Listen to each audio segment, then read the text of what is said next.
Hello and welcome to the Drunkduck Quackcast. I'm as a nation. With me are Baines, Tunserine, and Gunwallace. Hello. Hello. Hello. Hello. Hello. Hello. Okay, so this week we're talking about manipulation part 2, which was manipulating your audience. Oh, there we are. There's the title. Oh my god, manipulating your audience. Damn. Yes. Got it. So, theme song by Gunwallace.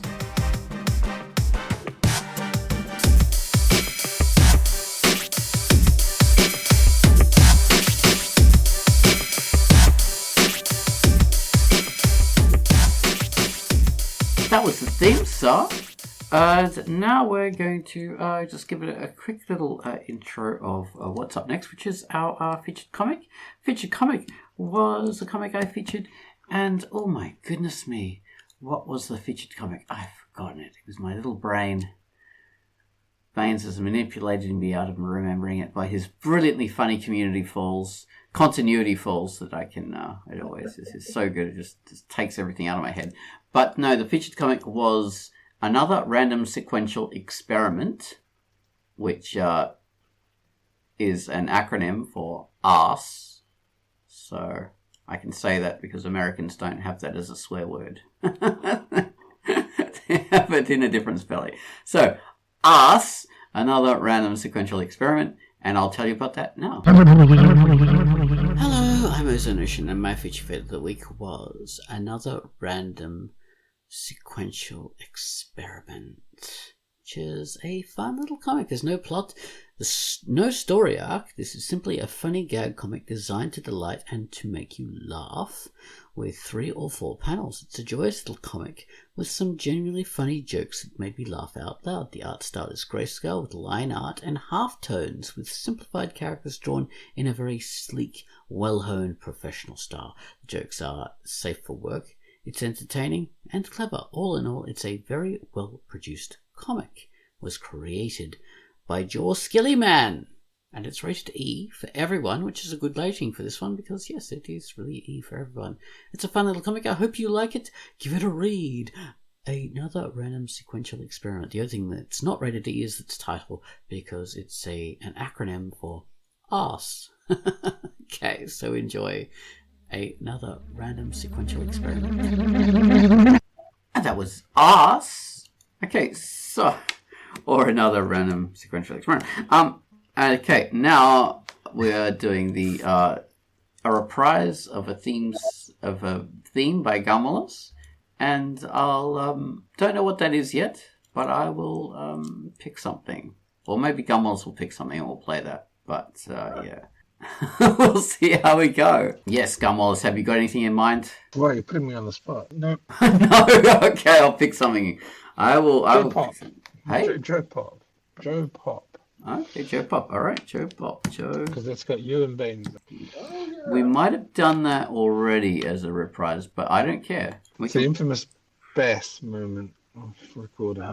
The bass. When Ozone had to be a bass player and all the recordings kept calling it a bass. Yeah, I could not get around that. BASS. I just know. Bass. Why is bass spelled with like a bass? I don't understand.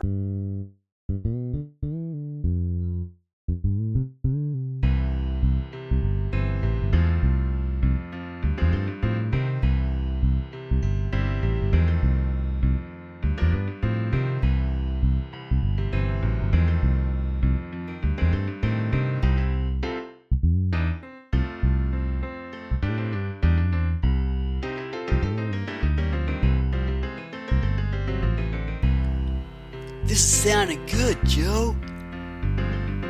Well, it's okay. I think we need drums. Let's get a drummer then. Session musicians cost too much. Use a drum machine. No, I prefer natural sounds. Okay then, I'll whack my bass against your piano. What are you doing? That's bad for the instruments. I don't know. It seems to tune my bass.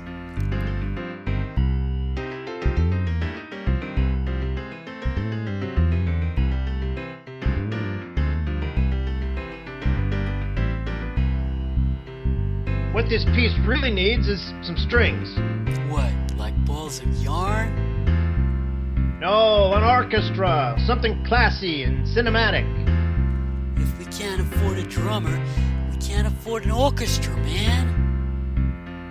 True. But hey, I played the cello when I was a kid. Maybe I could do some overdubs. Do you play anything else, Bob? I played triangle in my high school band. That's pretty lame, Bob. Hey man, it's a tricky instrument. Too tricky. That's why I switched to bass.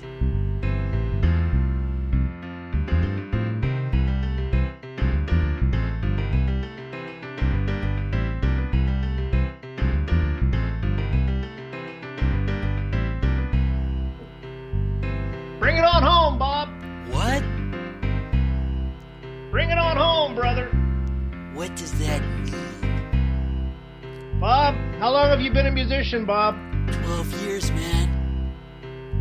It means we finished the song, Bob. Oh, right. Bob, you don't just stop playing like that, Bob.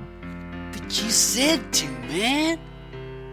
Bob, I said let's finish, Bob. Like a cool ending. But together, Bob. Oh, right.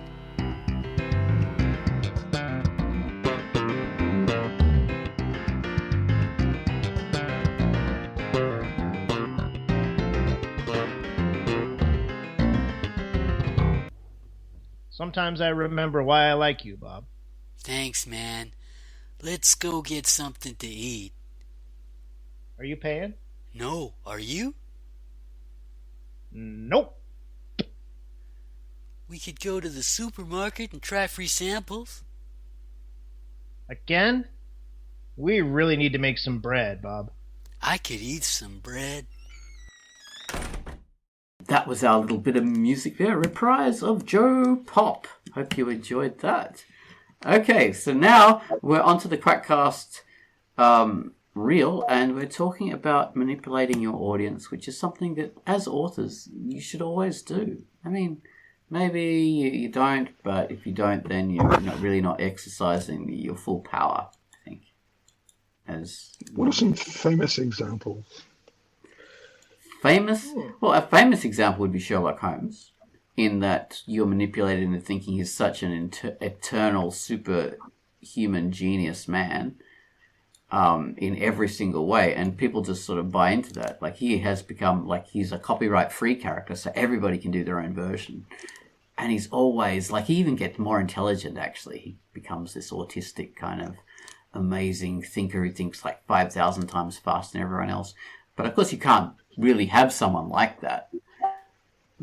Or you, as a writer, you can't write someone who's smarter than you, and very few writers are, smarter than the smartest person around. So you have to convince the audience that your character is that smart, and you manipulate them into believing that he's that intelligent. Not by having characters say, "Oh, you're the smartest guy in the room, Sherlock." It's more about how, "Oh my God, you solved this amazing puzzle that was so clever that no one else could solve," by, setting up the puzzle because you're the creator to be something that it's not that super intelligent to solve, but it seems that way, that it is super hard to solve. Usually because you as the creator kind of hide all the easy ways to solve it. And, the only one who can really see through it is that Sherlock. would be not the greatest manipulation, and which is why that's the biggest criticism of Sherlock Holmes. I think the one with the Cumberbatch was basically flamed about just telling you that he's a genius, but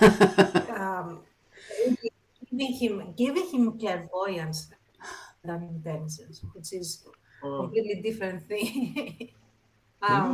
Because you can set up a character as being very intelligent without doing that. That's like the unintelligent way of doing it. Because the whole idea is to convince what is intelligence? It is someone that processes things faster it's the speed of processing power. Really, it's not anything else. So if you have Sherlock Holmes combine and make the inference faster, then you can convince your audience that he's intelligent. But you also allow your audience to be intelligent along with him, and that is even more convincing, in my opinion, for your audience. So yeah. It's someone that thinks faster than everyone around them. That's what it is. That's what. Oh wait.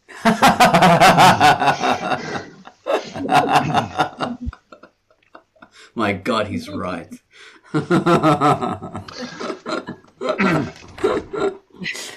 Well, at least a man said it, so it must be right. Exactly. Took the words right out of my mouth. It's all right, darling. I'll take it from here. Oh dear.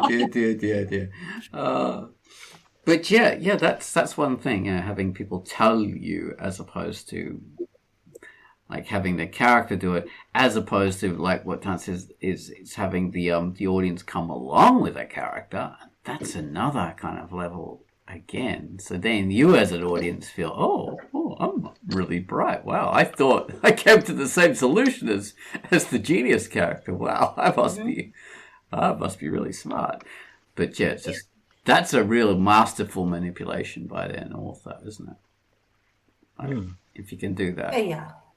And then you are more engaged. You care about the character more because he doesn't look like supernatural, untouchable.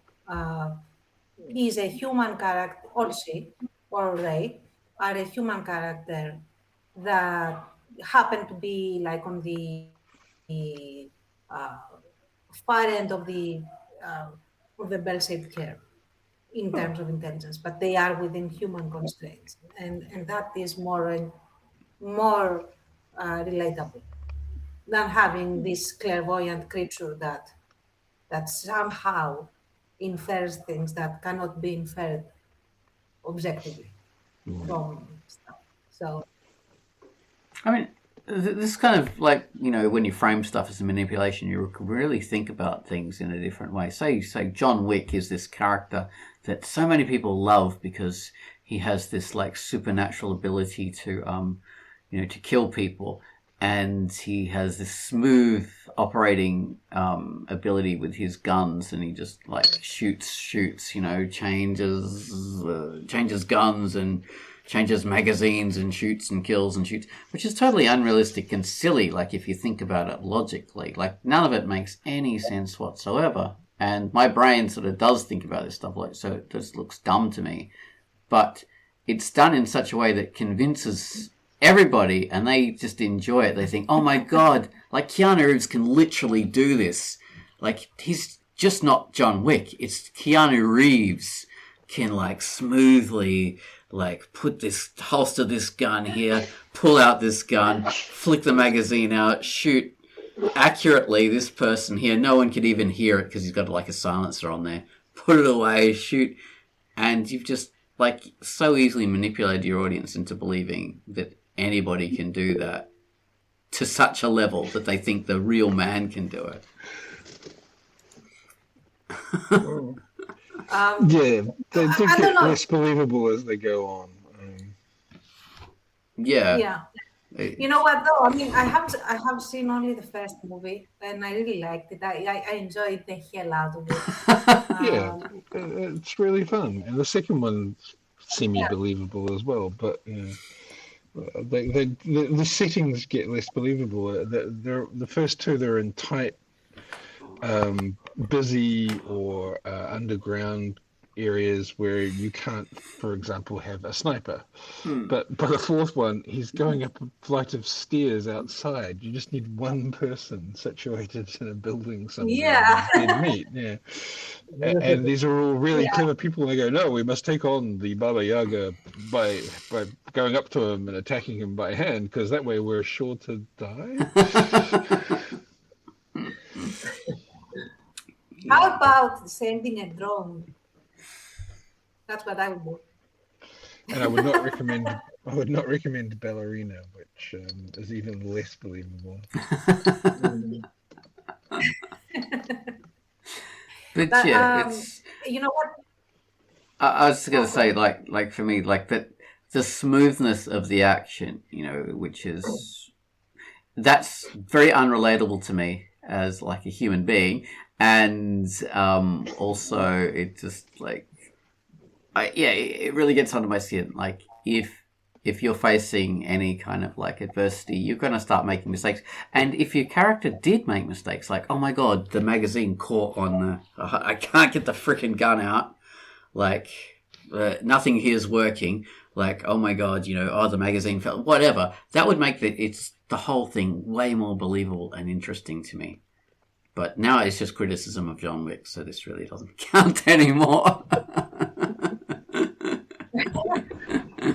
But what I will say though, and again from what I remember from the movie, is that he's supposedly the best out of all of them, but he's not the only one that does this. Like he has opponents. It's pretty much like Kill Bill, like Uma Thurman, the bride, is like the best of the assassins, but all the other assassins are also very good and like unrealistically good. And that's why you can preserve suspension of disbelief and enjoy it and accept the physics of that world, because they defy physics a lot in those movies. But I think that how you manipulate your audience, assuming that this is manipulation, is that you have to convince them that your world, whatever that is, has sort of equal rules for everybody. It's just that if you have someone that is exceptional, they just happen to be exceptional, but they are also not the only one. Like it's not like the Roadrunner and the Coyote just has a different set of rules for physics than the Roadrunner. So, Yes, yeah. But I mean, that's a good point. I like the degrees of, say, the smartest person or the toughest person or the whateverest person. That's a good tool of manipulation, is to have points of comparison. So like where they stack up against the average, schmo on the street versus where they stack up against other people who are also capable at different levels. That's like super effective. You see it in when Kill Bill is really good.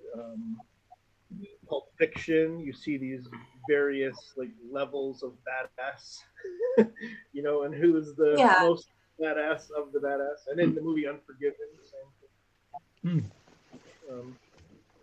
That's very handy. Yeah, okay. and also you have like a really good, really capable people that are also not invulnerable. Like take I don't know why we are all doing Tarantino movies, but taking Glorious Bastards, where you have this, the Nazi killer, and they are all very good, but they are definitely not invulnerable, and it's not super hard to kill them.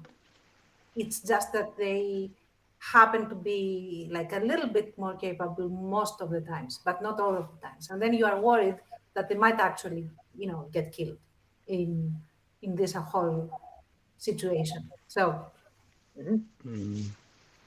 yeah, that's important.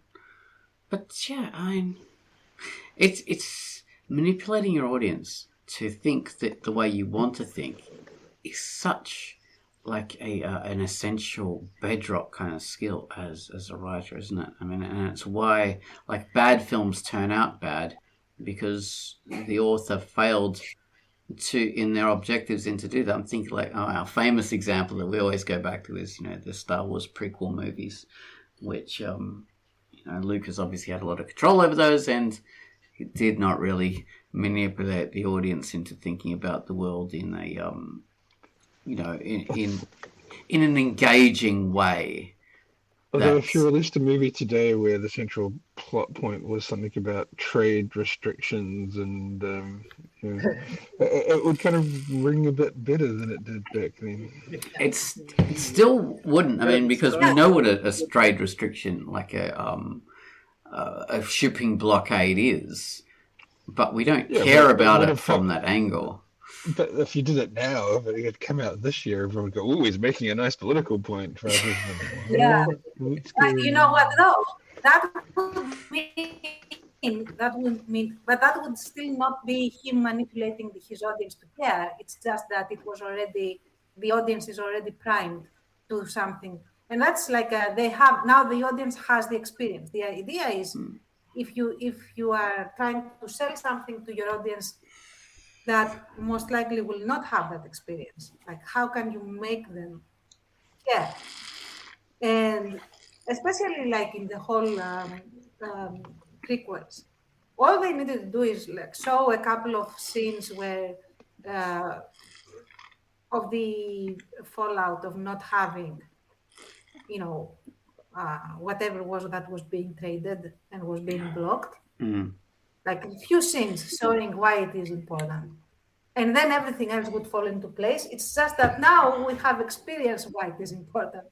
And we don't need to be told. But that doesn't mean that narratively it is still quote unquote lacking in manipulating your audience to care. Yeah, like It's just that now you could be preaching to the choir now. Yeah, you can tell someone there's a trade blockade, but what does a trade blockade actually mean? Like it means like, oh my God, we're starving down here because we can't get our much needed food supplies, and no ships can move because they haven't got like energy to transport, you know, because we haven't got the price of blue milk has gone up. Damn that blue milk. It's double what it used to be last year. Yeah, and C-3PO cannot get his parts, his new part because of the blockade. Yeah, he's stuck with that silver leg. That's why. See, that's what happened. Yeah, he would have had a gold leg, but it was silver. So. Exactly. Or he has no leg and he has to be carried everywhere, or he needs to be turned off for long periods of time because X, Y, so there is an upside. Okay. It's all good. Oh my God, that was suspicious that was coming. And I should point out, since we're talking Star Wars, that we're 1 year away from Spaceballs 2.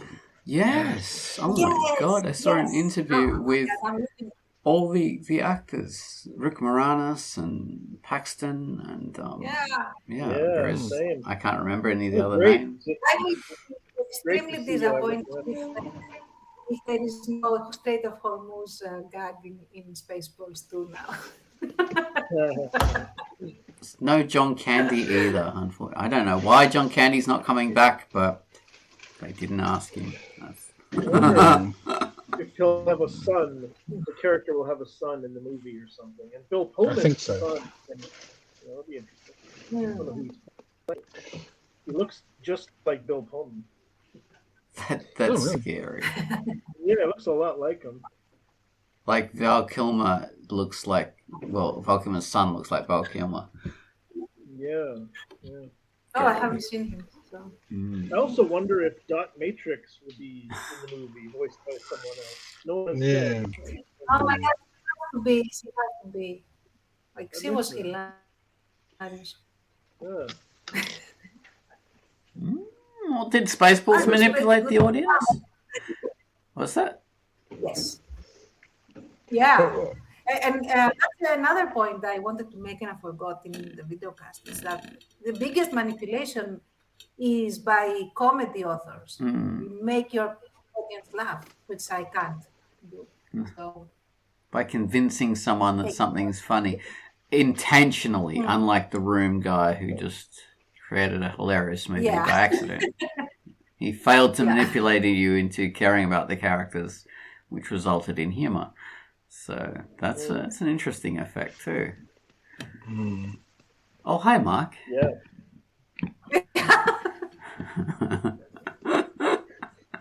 Such a good. I did not. I did did not do it. not. Yeah, that is weird because he is trying so hard to manipulate you into caring about this character, and oh my god, he's like so put upon and everything, but it's done so badly that it turns out funny. So that's interesting, but it turns out how about so like funny. straight up? What? Straight up? No, I mean, yeah, but that is accidental. So, but how about the intention? Like when you intentionally make your people laugh, like Baines does. Yeah. Okay. Well, Gunwallace used to do a lot of comics with comedy, didn't you, Gunwallace? Mm-hmm. Yeah, so there you Yeah. go. Very excited to talk to Gunwallace. If you know how to talk about how you do that, I would definitely love to hear that. How do you manipulate us, Marks, into laughing so? You write something funny? Let me write this down. Okay, I got it. I don't know. I honestly don't know. Saying you manipulate someone in comedy, I mean, I suppose you can set up a joke. Yeah, that's what we mean, really. Yeah, but I don't know. What do you do? Like odd content. You alter expectations often, don't you? I mean, that's part of a lot of comedy. Like last week we had this topic about taboos, and there were people in the comments saying, actually all comedy's based on taboos, but it's not. That's only some comedy. Like comedy is based on a whole bunch of different things, but one of them is like you subvert expectations. You set something up one way, and then you pull the rug out of under their feet by having it turn out another way, which is where the humor comes in. It could be something as stupid as like, you know, that Far Side joke where when the potato salad goes bad and it shows a picture of someone opening a fridge and there's a potato salad holding up the other things with the gun. That's like a Mel Brooks style or an Airplane style joke, right? Like making something literal. It's little bit, it subverts expectations because if you're looking in a fridge, right. you know, when a potato salad goes bad, so okay. Bad potato. Oh, actually, yes, it's literal, so you don't expect it to be literal. So I definitely find it to be like more deliberate, whether it works or not. It sometimes works, it sometimes doesn't. But when you're doing a comic, there's like a visual component to it, right? Obviously. You're trying to be funny. So it can be like showing another character reacting to how one character is speaking or behaving to show that like it's ridiculous and someone sees it. Expressions. Like modern people, we like that. We laugh at that, you know. Well, I was thinking the one thing that movies have that none of the other genre said is music. That's the music is used in such a manipulative way to you know, it tells you what you're meant to be thinking about a scene before anything even happens in it. Laugh tracks as well, but yeah, music definitely. Although speaking of, oh my god! Just a sec. I just butt in. Sorry, Bones. I watched this terrible piece of shit film called Benchwarmers. It's an Adam Sandler company film, but it was, you know, starring David Spade and all these funny people. But they kept on playing music all the time. And you think, okay, yeah, playing music, that's good. But they would play the intro to these hit songs from the 90s, and then as soon as it got to the lyrics, it would go straight into another song, which was another intro to a hit song from the 90s. So it's like, oh my god, you're trying to manipulate people into, you know, thinking this is cool in the wrong way. Because you only have the first part of the song and then you go straight into another one. It's like a medley of intros. It was awful. Wow, that's odd. It's so bad. Anyway, sorry, Baines. I just, like... No, that's okay. It's just to talk about music, which doesn't apply to comics, like you said, Gunwallace, but... I have heard people say, like Simpsons writer-producers and stuff like that, talk about music being better when it doesn't play comedy, if you will. Okay. It plays like the emotion of the story or of the scene. rather than the music trying to be funny. That doesn't argue against your point at all, I don't think, because it draws you in. But like, anyway, that was just something that Not just like a silly comedy song, like the clown music that they used to do for. I mean, I would like a boinging sound.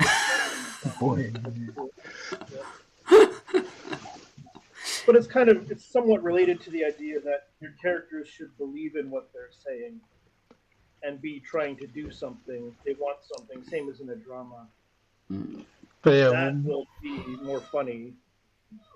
My family was watching something the other day, and the music changed before anything had really happened in the scene. And my daughter commented, "Oh, we're meant to feel sad about this."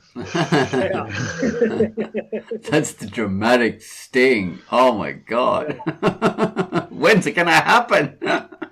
It came in too soon. Yeah. I just remembered I had illustrated two different pieces of comedy that Gunwallace had written because it was the Drunkduck play, and I did it 2 years worth, I think, and that was quite fun. I thought those plays were hilarious. And I remember, I'll never forget, man, when I first read them, I was like, these are so funny, but they'll never be funny visually. How could you do it? Because it's imagining it that's so funny. But then, like, many artists did it really well, I thought. Yeah, it was a really good collaborative project. It was amazing what people came up with. It was fun to interpret those jokes in a visual way, because a lot of them were just so. Like there was a silly one about the peanut seller selling peanuts that were covered in that were wet. So obviously, yes, that's a joke. It was just so fun to do, This really pimply peanut seller selling a bag of suspiciously wet peanuts that are dripping. Stuff like that. Silly joke. Not one of my better. Dumb joke, but it was so fun to do. Oh my god. But yeah, it was good. Like there was one I did with this character Vera Vavoom, I think. And so I turned it into tragedy when it was meant to be comedy. When she lost her legs in this silly thing, and she had like wooden legs and would play music on them like some kind of harp kind of thing. And I sort of like did it as a sad kind of thing, and that was funny to me. Yeah. But it was cool. So how much of this manipulation stuff is actually related to suspension of disbelief? Because that seems to be the theme that's going through all this. Is when manipulation of the reader fails, when they no longer feel suspended in disbelief. Perhaps that is, when I think if the manipulation is good enough, it suspends their disbelief for them, because suspension of disbelief implies something that you actively have to participate in. Like, I'm setting myself up to, even though like normally I wouldn't believe this, then I'll just accept that it's real. So I would also say that it's also coupled with relatability, how much you relate and also are suspended in this belief. So if you're watching a police show already, you don't really have to suspend beliefs because you know what like police procedures are, and you can sort of, you don't think that these actors are real people, real police, whatever, but you know what police stations are, you know what laws and crime are, so you can sort of go along with it. But if it's a fantasy story, you have to work a bit harder. You have to go, okay. Either the author has to really make you sort of buy into it, like Lord of the Rings, or you have to actively suspend your disbelief, like the Barbarians or something terrible like that. Wait, Lord of the Rings is a police procedural? As a fantasy comic, as a fantasy story, But there's different levels to that, But I mean, it's part of the story, the suspension of disbelief. And as you say, if something does it bad enough, then you break the suspension of disbelief. But you can break the suspension of disbelief through other things, like anachronisms and modern slang. Because, we mentioned the John Wick movies, and while they're all unbelievable, you can kind of suspend your disbelief for the first one and even maybe the second one. But the third one is stretching it to levels has it broken, and then the fourth one, snap. There's a fourth one? Yeah. Oh my god. When are they going to stop? And then there's the spin-off, Ballerina, which is also doesn't snap, it gets burnt, but... Oh, Jesus. Oh, well, I sort of gave up after the second one. The first... Go on. It's setting up a suspension of disbelief, a manipulation of the audience, and then going, okay, how far can we run with this before too much of the audience goes, nah. Well, I mean, thinking of that, you got the Fast and the Furious, where they start off car thieves who plan to steal DVD players, and then I think they turn into, I don't know, like they're trying to fly to the moon or something in their cars or something. I don't know. Really? I don't know. I've never seen any of those. I watched We're not the target audience. No, I've seen the first and the second one at the assistance of a friend, and then just couldn't be bothered when I just looked at the clips on YouTube, and I thought, what the... There's a tank racing down the road. What? There's a rocket ship. Yeah. I don't get this. Why? I think the Die Hard movies did their version of that, where the first one was very believable. And then I haven't even seen all of those, but I think they get bigger and bigger and more sort of... Yeah, the James Bond franchise. Yeah, where right. You get to the Moonraker era, and it's all getting a bit weird, and then it kind of resets, and then it resets again. Yeah. Yeah, I was astonished that the Moonraker is actually an Ian Fleming story. Like, I thought, that's made up for the movies, but I think Ian Fleming was sort of... Yeah, so the author was already doing that. Expanding his premise a bit much. And the Conan comics were ones that, even as a young reader, I realized, Conan just started out fighting, other barbarians and small groups, and then it became Conan against an entire army, and then it became Conan against something really big, giants or dragons, and then he'd killed a god, and then he'd killed another god, and you sort of go, what's left for him to do, kind of stuff. If he's at the point where he can kill a god, what do you do next? Oh dear, yeah, like it's meaningless at that point. Yeah, it's the power scaling problem or something like that. I don't remember how they define it, but power creep or whatever. Yeah, that's the one. Yeah. They do it in with shonen, manga and also anime, and the greatest example is Dragon Ball Z. He starts off, just fighting another guy, and he's fighting an alien, and then he's fighting, super aliens, and then he's fighting, super aliens, and then gods, and then demons, and You know what, though? Dragon Ball Z has managed to make it, to bake it into the whole thing as an element of comedy. So it doesn't turn people off that they do this. It's a feature. Not a bug, but that's common exactly to all that shonen stuff. There's the other one. What's this? The Naruto. Yeah, and then there's another one. what was it? Luffy D. Oh, One Piece. One Piece, yeah, which is a really famous one as well, which goes on for 7 million episodes in the first season, and it's still going. Yeah, that one, like, he's always getting, and it's Black Clover. There's some new modern one. So yeah, Fairy Tale. They're all the same.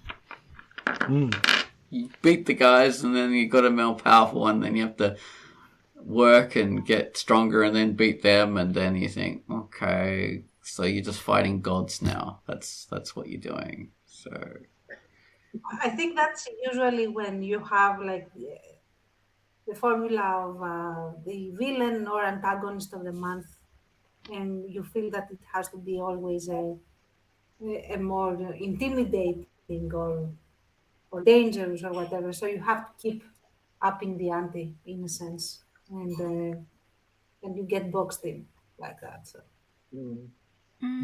But you kind of, like Gunwallace says, you can no longer manipulate your audience after a while. That this makes sense, and then you break the suspension of disbelief because of that. So I think that with those things, because you can only believe in that so long until you realize, okay, so if this character is that strong, if they're like able to fight gods, then why are they even hanging around these idiots? What are they doing? Just like bumming around? Like, why aren't they just like setting themselves on a palace and ruling over people? Like, God. And I'll tie it back. Apparently, we're getting a King Conan movie. So. Oh, interesting. Back on? What? King Conan. Well, we've been promised that for the last 30 years. We'll see how we go. Supposedly, it is getting made. So. With Arnold, potentially? Oh, that's cool. Yeah. Wow. That would be good. So will it be a continuation of the John Milius sort of... I don't know. Maybe it'd be related to the books, which did King Conan quite well. Okay, so do you mean the original Howard stories or the later ones? Yeah. No, the original Howard story. Okay. Weird man. Great books. Oh, I love all the Howard stories. Go on, Ben. Oh, cool. I don't even know them at all, or I'm not even a real big Conan guy, but I'd love to see King Conan. Sounds great. Howard stories are very simple. Like, generally, his classic stories are just very simple, short stories. Basically, someone, unless there's a comedy, so his comedies are very different, but in his normal stories, someone just beats someone with his own strength and animal cunning, and that's what happens in every single Howard story. Okay. Occasionally there's some manipulation going on, whether it be romantically or magically or poison or something. I don't know. Like, yeah. I read a lot of Savage Sword, the magazine, the black and white magazine, back in the day, and they were really great. A lot of kind of Lovecraftian monsters. John Buscema, I think, was the artist, at least for a very long time. It was really Yeah. This is going to be slightly off topic, but I suppose is manipulation. Is that way the comics industry manipulated people to buy multiple variants of comics? Yes. That is manipulation. Definitely a more negative side of manipulation. Yeah. Oh, I need each of the variant covers, and there are 278 of them. Yes. That is a thing. Yeah, and then there was like the foil version, which everyone had to get. So and then there's the manipulation. Okay, oh my God, Superman's dead. He's dead, guys. You have to get this is a collector's issue, this one. Superman is dead. And he's not dead because 3 years later he gets revived or whatever. They always get revived. I think that also, like, nobody expects them to stay dead. I don't know. I think the level of manipulation at the time, I said, oh my God, we have to buy this comic. This is like when Superman dies, this is going to be a collector's. Like in the 90s, that was a thing. Like people believed in collector's comics. Oh my god, people keep them under their beds in these Mylar bags and they thought, oh, I'm going to make $1 million, I can retire off this. This is my nest egg. Yeah. Oh, that is more, that's a grosser kind of manipulation. Yeah, it was bad. I mean, I'm laughing now, but I had friends who did this and, Oh, sure. that was not funny for them. They had all these things and oh well. But yeah, that is manipulation. And it's related to comics too. So yeah, it's good. Good point. Oh dear. Yeah, comics is a weird thing because, there's another form of manipulation as well, just through the whole worlds they set up, like the Marvel universe or whatever, you have. Okay, so in this world you have, Wolverine, and he's this fantastic, superhero, and he can do this and that, he's really good and he's special. But then, okay, so now we're going to connect Wolverine to these other stories with these other superhero characters. Okay, sure enough, he's part of the X-Men, so there's a bigger world. But now he's part of, like, this bigger world with even more characters, I don't know, like maybe a Star-Lord or whatever, all those kind of characters. So then again, if your world is so full of these superheroes, then how do normal people exist in this world? Now, it takes a bit of a level of manipulation to have people believe that you could have normal people in a world that's just full of millions of superheroes. Because the superheroes really don't make sense if you've got more than one of them most of the time.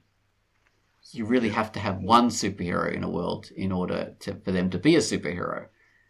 If you've got more than one, then it really doesn't work anymore. Because then it's boring. Yeah.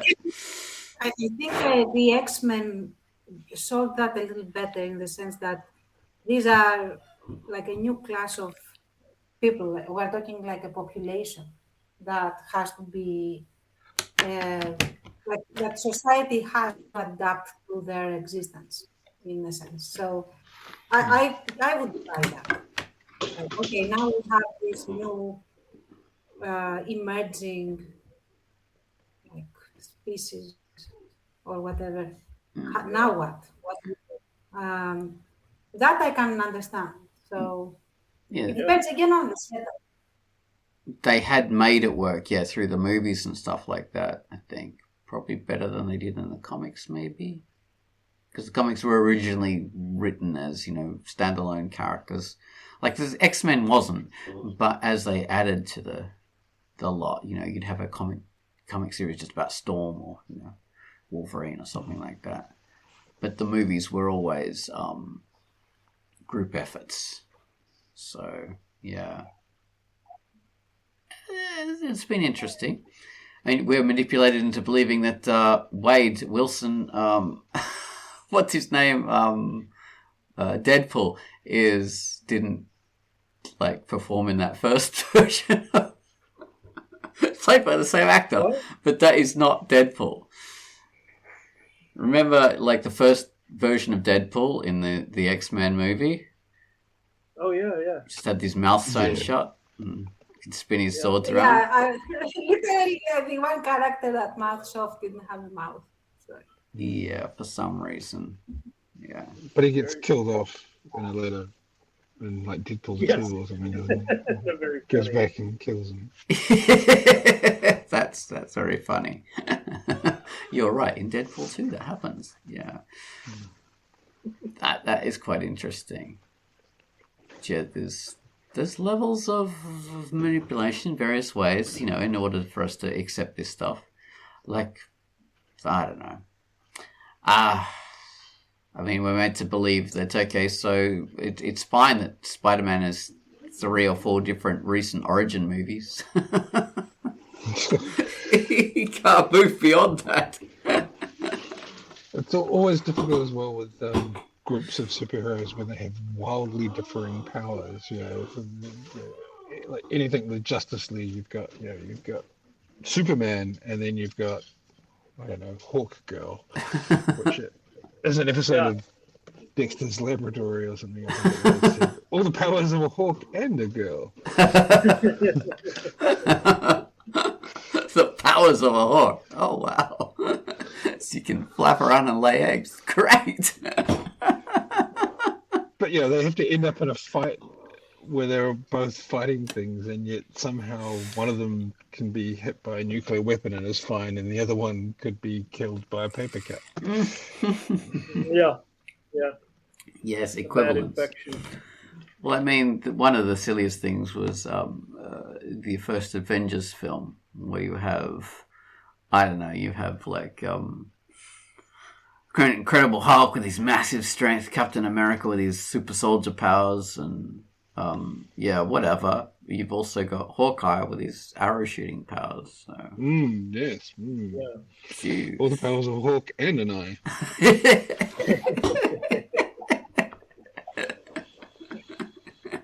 He can shoot arrows. That's deadly. Oh my god, we need that guy. We have to have him as part of our core team of badasses. The A-team. He's unfortunately an easy one to make fun of, and lots of people have. Yeah, I know. I'm not really. I'm just going for low-hanging fruit there. But even like, what's the other one? The Black Widow. Black Widow. Yeah, she's the same basically. Wow, she's a super spy, but she's just got guns, and that's all. So, I mean, Batman just has money.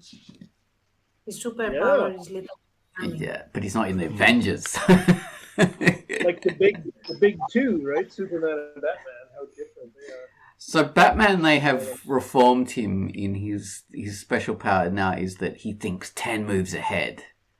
So he could beat Superman. He could beat anybody because he just thinks so far ahead that you don't even know. He's playing 5-dimensional chess with us all. Yeah, he's a genius. He's the guy. I mean, yeah, there's that. So even though he doesn't have powers, he's the greatest detective in the world. So there you go. So he has that. So they did kind of work around it. Says so right on his comic. What's that, Baines? So, is there anything you guys do in particular to say pack a dramatic punch or make a story really hit the way you want, or to manipulate things so a page hits the way you want, or has impact, or that a story does, or whatever? Like anything in particular that you think that works well?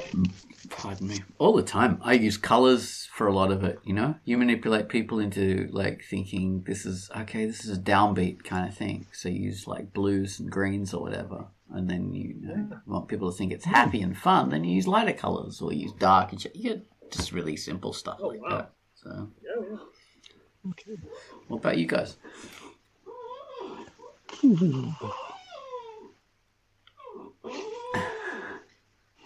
Like expressions? That's a really simple thing.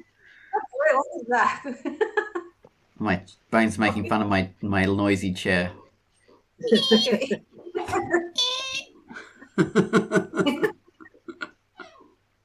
I will definitely do that. They say comedy happens in medium shots, so I definitely will use that kind of medium shot as far as camera angles and like repeated camera angles. It's nice to copy paste, first of all, but also it's like it serves comedy very well for a certain kind of like dialogue based comedy, especially like to have the same shot repeated or very close. That can that helps a lot. Like your comic about the two rocks. Yeah, well, for sure, extreme example. Yeah, every panel hand drawn individually. Painstaking. Well, Painful. the latest Bottomless Waitress, you had that like medium shots in your composition, and then I drew them in my version.